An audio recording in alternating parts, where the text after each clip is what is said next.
Today, joining us from the West Bank is Sari Bashi. She is an internationally renowned human rights lawyer, former program director at the Human Rights Watch, and currently the executive director of the Committee Against Torture. We recently talked to Sari on Good Faith Weekly about her book, Upside Down Love, a memoir in two voices. Sari recently wrote an op-ed at Good Faith Media titled, "This War is About Imperialism, Not Religious Conflict," in regard to the war between Israel, US, and Iran. Sari, welcome to Good Faith Media's Important Conversation series. Thank you for having me. So Sari, we last spoke with you a couple of weeks ago, and our episode dropped on a Friday, and within, I believe, 24 hours, we received news that the U.S. had begun dropping bombs on Iran. And of course, after... I think you're bringing all of us bad luck. I know. You know what? I would agree that. But anyways, as soon as we got word of that, our thoughts, of course, turned quickly to you because, we had this conversation. We know you're right there in the area. And in addition to our concern for people we don't know, our concern, immediately went to someone we had just met, in you. And so I just wanted to say, how are you? How is your family? How are things in your community?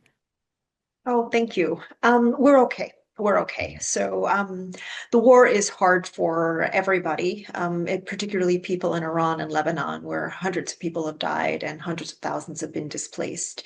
It's also hard in Israel-Palestine. The bulk of the rocket attention has been in the north and in the center of Israel, the Tel Aviv area. We live in the West Bank. It's a little bit quieter, but the downside is there are no shelters here. So while we are, there's less risk of something hitting us, we also don't have much to do in cases of missile attacks. But we're okay. Our kids have been home. The schools and most workplaces have turned online. So we're just, hoping it ends soon. Yeah, we are too. So, Sari, you did write an article for us. I reached out to you when the war began, and you graciously wrote this article that was very thoughtful. And the idea behind the article that you published was that this war is more about imperialism than it is religion. So, why do you feel so strongly that this U.S. Israeli-Iranian war is about a shift in social political maneuvering, primarily by Israeli Prime Minister Benjamin Netanyahu and the U.S. President Donald Trump? So both the US and Israeli regimes have spent a lot of time othering. In the US, there's been a lot of othering of people of color, of immigrants, of Muslims, of anybody who is not us, and it's not clear who's in that tiny little us category.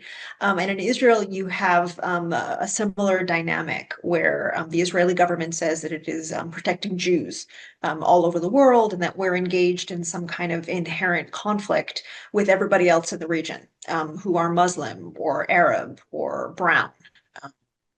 And I don't think that's true. I don't think that this war is about religious tensions or culture.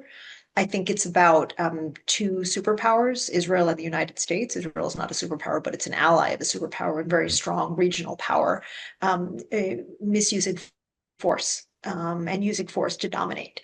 And I think we see that very clearly in Lebanon, where the Israeli government has forcibly displaced hundreds of thousands of people in southern Lebanon and declared an intention not to let them back unless it gets the conditions that it wants from the Lebanese government. And we can see that in terms of the US conduct toward Iran, which is massive bombardments including the death of hundreds of civilians, among them children, in the name of having Iran agree to, whatever conditions the US wants. There's nothing inherent about conflict between Jews and Muslims or between Arabs and Europeans. It's created by systems of domination. And the nice part of that is it means that the people who are the victims of these systems have an opportunity to change them and then have a different kind of life, certainly one that doesn't include these kinds of wars of choice. Yeah. So Sari, as we, see on the news or we listen to, politicians trying to posture and sell, a certain type of narrative, and we hear, Zionist, Christian, and Jewish Zionist, wanting people to believe that the vast majority of Jewish people support this war. Tell us, what are the feelings of the people in around you, the people living in Israel and the Palestinian territories? Talk to us a little bit about what we're not seeing from behind a podium on the news. So polling among Israelis, particularly Israeli Jews, at least early on, showed support for the war. The government is very effective, and people believe that this is needed to make us safe, because this government and this regime feed on fear. So they make us feel afraid, and then as if we will be less afraid if we attack other countries, even if it means that for the last 4 weeks we've been hiding in shelters, and laying our bodies over the bodies of our children in the middle of the highway when there's an attack, so that if the missile drops, it'll hit me and not my kid, right? That doesn't make me feel particularly safe. Thank you very much. But I think that what you maybe see less of is a very overwhelming sense of uncertainty among both Israelis and Palestinians. We have no idea where this is going. We understand that this is not, this is yet another cycle of violence that is not going to end when this particular war ends. We've been engaged in these cycles of violence over and over and over again. And the conversation about Lebanon is scary, because while it's clear that when the US says the war in Iran is over, it'll be over, Israel may continue in Lebanon. And that's very scary for hundreds of thousands of displaced people in Lebanon, but is also quite scary for us because this is not a way to live. It's not a way to raise kids. So, sorry, a follow-up question to that, because that's a very interesting assessment that you just articulated.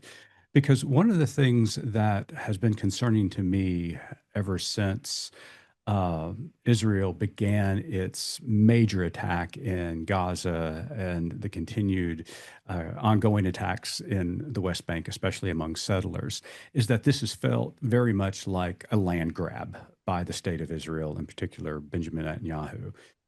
Do you think that this is a possible extension of that, especially what's going on in Lebanon right now? Because it seems as though they are concentrating a lot of their efforts in southern Lebanon.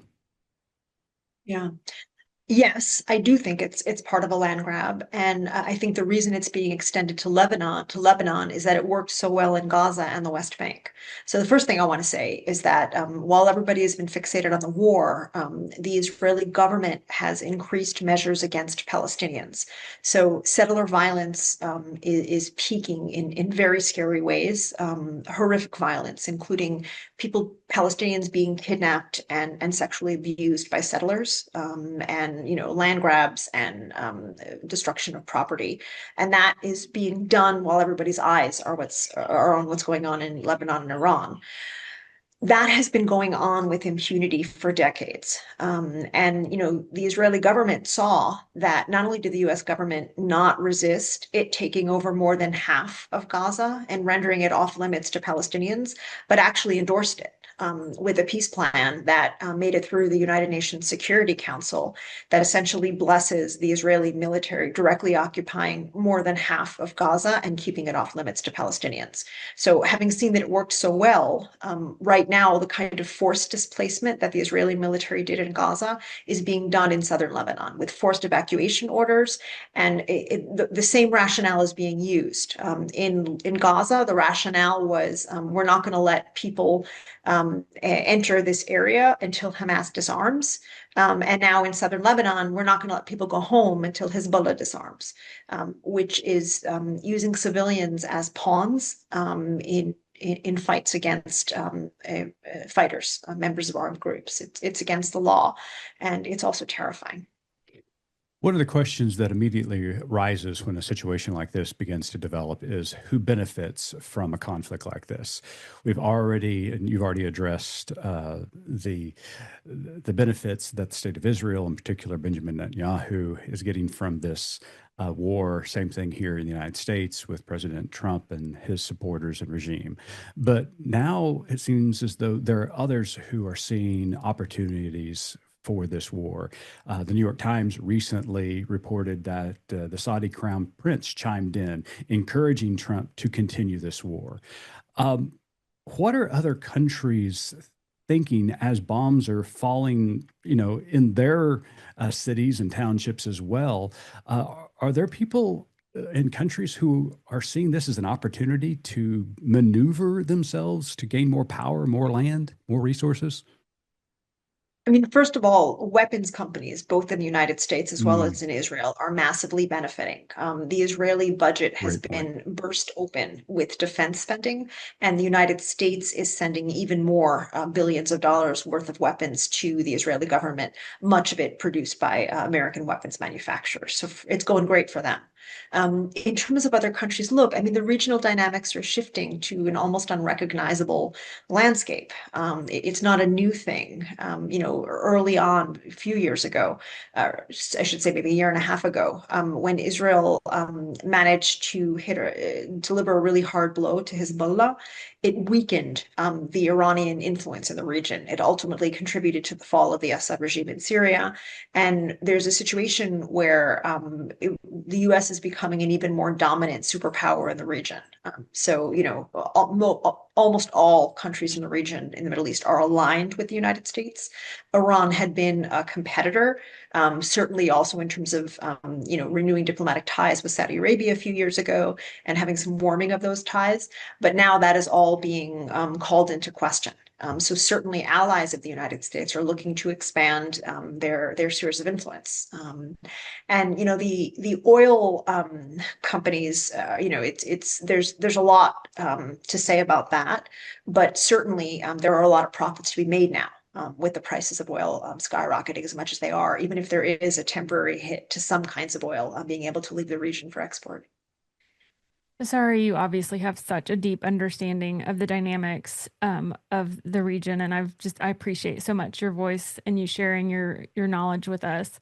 So I just want to ask, do you see a way out of this war? And I want to ask, do you think it will escalate before it gets better? But I think the more appropriate question might be, how much is it going to Mm. escalate before it gets better? Yeah, I think a lot. But I am very optimistic. I am very hopeful. And I sometimes use my personal story as an example of a different way of life. Not to personalize it, but because it just, for me, it's quite natural. So in my memoir, Upside Down Love, I do talk about being a Jewish Israeli married to a Palestinian from a Muslim family.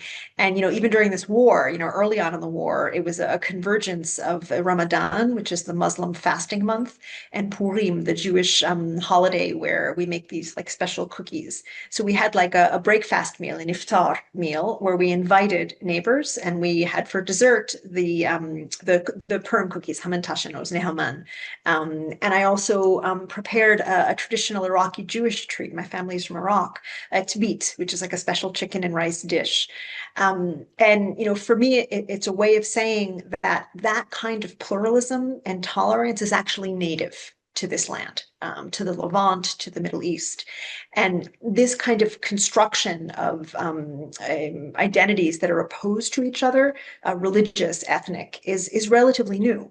And because it's relatively new, it can also be undone because we have a deep legacy of tolerance and pluralism, particularly in Palestine, which is always known to contain all kinds of different people. You come to Palestine, there are blonde Palestinians and black Palestinians and brown Palestinians. It's a region that has always been deeply pluralistic. And we can rebuild that and we will rebuild it. And for me, the first step is understanding that this is not about inherent ethnic or religious or biblical conflict.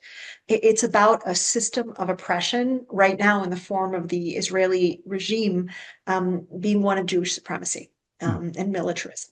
And so once we transform that regime, and we will transform it, we'll be able to give people an opportunity for a different kind of life here. But it will take time. And one of the most important elements is actually what happens in the United States, because the United States is Israel's biggest military, political, and economic backer.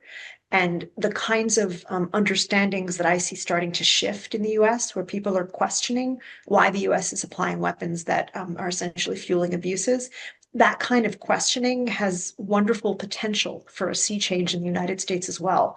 But it will take time. So you mentioned a moment ago that this war is providing cover for the escalation of settler violence, in particular where you live in the West Bank. There is another issue that you've been very outspoken about, and that is a current bill under consideration by the Israeli government, and it is a death penalty bill. Amnesty International has reported that this bill will intentionally kill or if this bill is passed, that it is the death penalty for Palestinians intentionally killing a person with the purpose of harming an Israeli citizen or resident, or to those convicted by military courts or causing death in circumstances defined under Israeli law as acts of terrorism. But this is specifically towards Palestinians. Can you speak a little bit about what this law could be and why it's so harmful and illegal in this context? Yeah. And I'm sorry to say the law last night cleared committee and it's expected to be brought for a vote for the full Knesset, a final vote on Monday. Mhm. What the government has been doing is pushing this through marathon sessions, many of which have excluded members of the public because of the war from attending. They went until 10:30 last night to push this thing through. Look, I always feel weird talking about the death penalty with people from the United States because there is no okay kind of death penalty. The death penalty is inherently a cruel and inhumane kind of punishment that is unlawful under all circumstances. And having said that, this version that Israel is pushing through is particularly racist and draconian. It would apply to Palestinians only. It would make death a default punishment that a judge could only not impose for very special, exceptional circumstances. And it would impose it within a military justice system where Palestinians are tortured. If they survive that torture, they would then be put on trial based on evidence obtained from confessions extracted through torture and then executed based on those evidence. So you've survived torture. The things you said under torture are now being used to convict you and then put you to death. Mm. There's nothing like it in the entire world. There is no other country that has written in this kind of racism into a law that would apply to Palestinians and not Jews. And the law supporters have been very clear about that, that it's intended for Palestinians. It's a tool of oppression, and it's an indication of just how bad things have got here, because this is a new issue for us. Up until a year ago, there was nothing on the horizon like this. Israel has not executed anybody since 1962. And that's part of a worldwide trend toward abolishing the death penalty, not introducing a particularly horrible form of it. Sari, thank you so much for joining us today in these important conversations at Good Faith Media. Again, Sari Bashi is the executive director for the Committee Against Torture. But before we let you go, Sari, just like Good Faith Weekly, we ask all of our guests to answer one last question, and Missy has the honor of asking it. Well, I do want to comment first that I am so thankful for your wisdom. I'm so thankful for you taking time for us. I look forward to the day where our conversations change to be some sort of cooking show, because that's my goal, is to someday learn those lessons from you. Hopefully when peace prevails. But Sari, thank you again. As you know, our tagline at Good Faith Media is "There's more to tell." So in light of your work and our conversation today, what is your more to tell? I want to tell about fear and protection, because a lot of folks in this region are thinking about how to protect our kids. Mhm. And so I can share a story. I was driving with my kids last week, and there was an alert, meaning there was a missile attack. And so the instructions under those circumstances are you stop, and then you lie down on the ground so that you're not upright if there's shrapnel falling. It's protective. And so I was trying to organize my kids. We were kind of in this forest at the side of the road. And my son kind of folded himself into my lap so that my body was over him. And then he said to me, "You're protecting me." And since the war, we've had him sleep in our room, in our bed, because there's fewer windows. So if something happens, that the glass wouldn't break on him, which he loves. He's 8 years old. He still likes sleeping with us. And he said to me, "Yeah, and at night, both you and Baba are protecting me." And I'm sharing it because, I don't.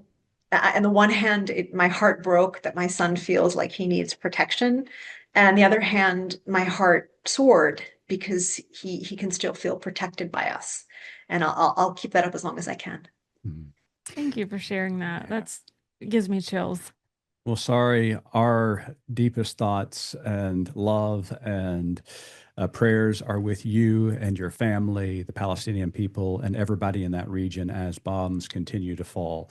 Thank you for joining us today. Like Missy said, thank you for your wisdom. These are important conversations that we need to have. We are glad that you joined us at Good Faith Media to talk about what's going on with this war. So thank you very much. Thank you for inviting me.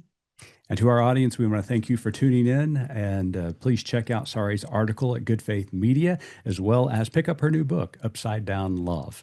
It is a fantastic memoir of her life and an incredible love story. And until next time, keep living good faith.